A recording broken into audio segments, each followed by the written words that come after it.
नमस्कार, मैं अम्बी वर्मा और आप देख रहे हैं दैनिक समाचार। तो चलिए आगे बढ़ते हैं कुछ खास खबरों की ओर।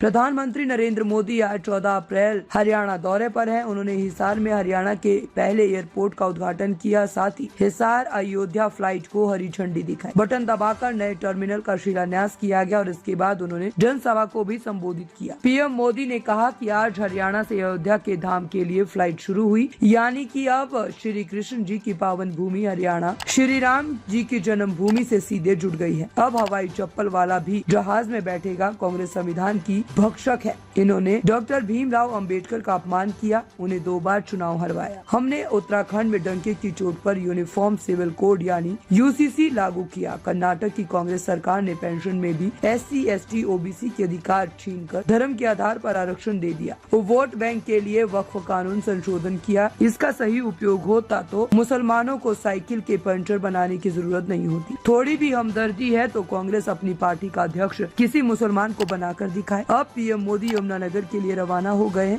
यहाँ वह 800 मेगावाट के थर्मल पावर प्लांट का शिलान्यास करेंगे। यहाँ भी वह जनसभा को संबोधित करेंगे।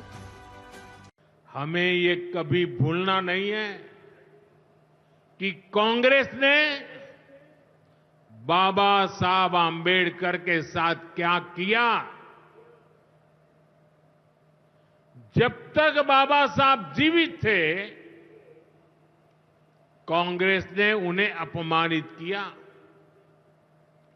दो बार उन्हें चुनाव हरवाया। कांग्रेस की पूरी सरकार उनको उखाड़ फेंकने में लगी थी। उनको सिस्टम से बाहर रखने की साजिश की गई। जब बाबा साहब हमारे बीच नहीं रहे तो कांग्रेस ने उनकी याद तक मिटाने की कोशिश की।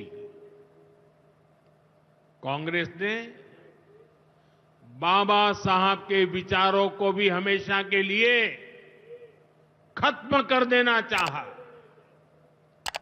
डॉक्टर अंबेडकर संविधान के संरक्षक थे।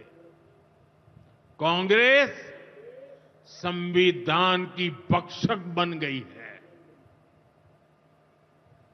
डॉक्टर अंबेडकर समानता लाना चाहते थे, लेकिन कांग्रेस ने देश में वोट बैंक का वायरस फैला दिया।